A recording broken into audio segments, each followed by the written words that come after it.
Hello everyone, আসসালামু আলাইকুম। Welcome to my vlogs. কেমন আছেন সবাই? আশা করছি সবাই ভালো আছেন। আল্লাহর অশেষ রহমতে আমরাও সবাই ভালো আছি, আলহামদুলিল্লাহ। চলে আসলাম নতুন আরও একটি ব্লগ নিয়ে আপনাদের মাঝে। আসলে এটি কয়েকদিন আগের ব্লগ। আমি আসলে এডিট করার টাইম পাচ্ছিলাম না, যেহেতু ঈদ সিজন যাচ্ছে, অনেক কাজের প্রেশার। তো ভাবলাম যে আজকে একটু ফ্রি ছিলাম, আজকে একটু আপনাদের সাথে শেয়ার করি আমার কাজের কিছুটা অংশ। তো এখানে হচ্ছে আমি সকালে ঘুম থেকে উঠে বাচ্চাদের নাস্তা করিয়েছি, তারপর কিচেনে চলে গিয়েছিলাম রান্না করার জন্য।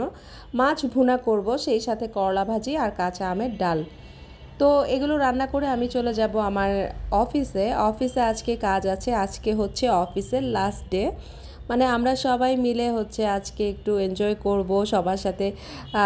মানে সবাইকে বিদায় দিব, যেহেতু ঈদ চলে আসছে আর 2 দিন পরে ঈদ। তো এই জন্য আমরা একটু একটু মানে এক্সাইটেড ছিলাম। তো আজকে সবাইকে স্যালারি দেওয়া হবে। তারপরে এই তো আমার লাঞ্চ আজকে, এই তো এগুলোই ছিল লাঞ্চ, আমি প্রিপারেট করে ফেলেছি। তো আজকে এগুলো লাঞ্চ শেষ করার পরে আমরা চলে যাব অফিসে। তো অফিসে যাওয়ার পথেই দেখছিলাম রাস্তাঘাটে সবাই গরু নিয়ে হই হুল্লোড় করছিল। আর আমি একটু দেখা যায়, আমি তো 1টার পরে বের হই বাসা থেকে, আর এখন অনেক সাইড দিয়ে রোডে হচ্ছে জ্যাম, এক দিক দিয়ে যাওয়া যায় না, অন্য সাইড দিয়ে নিয়ে যেতে হয়। তো অফিসে যাওয়ার পরে আমাদের যেই কাজ ছিল, কিছুক্ষণ ভিডিওগ্রাফি ছিল, ফটোগ্রাফি ছিল, ওগুলো আমরা করেছিলাম। আর এখানে আমাদের স্টুডিও বোর্ডে ক্লাস হয়েছিল, ক্লাস রেকর্ড করেছিল। তো আমি এখানে দাঁড়িয়ে দাঁড়িয়ে কিছুক্ষণ ভিডিও করেছিলাম আর কি।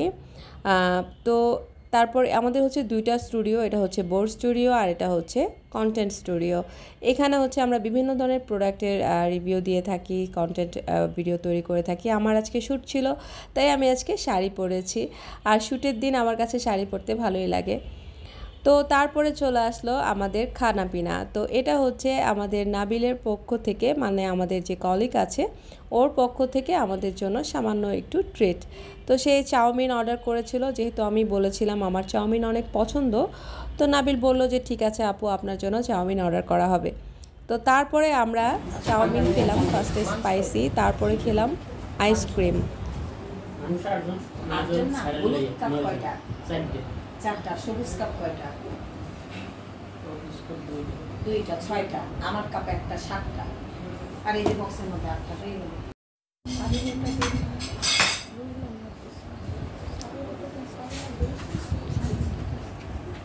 আমার পিনাটস অনেক পছন্দ।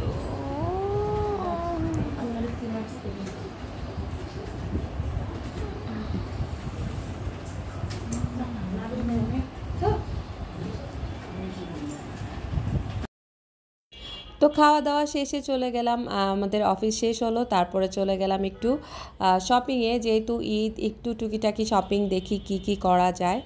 আসলে জুয়েলারি শপের সামনে দিয়ে গেলেই আমার সব কিছু কিনে ফেলতে মন চায়, কিছু করার নেই, দেখেই শখ পূরণ করতে হবে। তো তারপর বাসায় আসলাম, এসে দেখি অলরেডি গরুর হাট বসে গিয়েছে বাসার সামনে।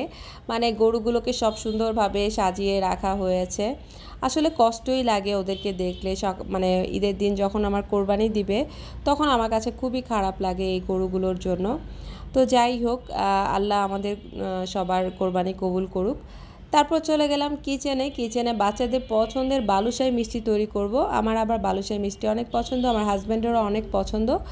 তো এক সাইডে বালুশাহী মিষ্টি তৈরি করছিলাম, আর আরেক পাশে হচ্ছে অরেঞ্জ কেক তৈরি করছিলাম। অরেঞ্জ কেকটা আমার বাচ্চারা অনেক পছন্দ করে, তো ওদের জন্য ভাবলাম যে একটু অরেঞ্জ কেক তৈরি করে নেই।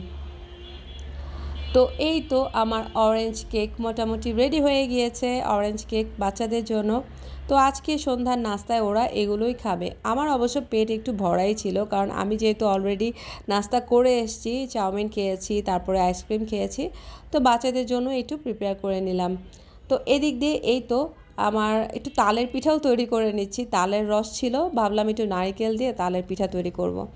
তো এত নাস্তা তৈরি করার পরে হুট করে বাসায় চলে আসলো এক গাদা মিষ্টি। মিষ্টিগুলো অবশ্য আমাদের একজন খুশির মিষ্টি দিয়ে গিয়েছে, আমাদের নাতনি, ওর বেবি হয়েছে, মেয়ে বাবু, তো ওই উপলক্ষে বাসায় মিষ্টি চলে আসছে। তো ভাবলাম মিষ্টিগুলো যদি আরেকটু আগে আসতো, তাহলে আবার এত কষ্ট করে নাস্তাগুলো রেডি করতে হতো না। তো যাই হোক, আমি ভালোই হলো এক হিসেবে, সবাই না সব নাস্তা করব আজকে, বালুশাহী মিষ্টি, সেই সাথে এখানে আছে কালো জাম, তারপরে সাদা, মানে বিভিন্ন ভ্যারাইটিস মিষ্টি হয়ে গেল। আর এখানে হ্যাঁ, আমার পছন্দের নারকেল দিয়ে তালের পিঠা তো আছেই। আর হ্যাঁ, সেই সাথে আছে আমার ফেভারিট অরেঞ্জ কেক। তো এগুলো দিয়ে এখন নাস্তা করে নিব। তো আজকে এই পর্যন্তই। আমার ব্লগটি কেমন লাগলো আমাকে জানাবেন। ভালো লাগলে অবশ্যই আমার চ্যানেলের পাশে থেকে বেশি বেশি করে লাইক, সাবস্ক্রাইব, কমেন্ট এবং শেয়ার করবেন। যারা পেজ থেকে আমার ভিডিও দেখবেন তারা অবশ্যই পেজটিতে ফলো দিয়ে সাথেই থাকবেন। আল্লাহ হাফেজ।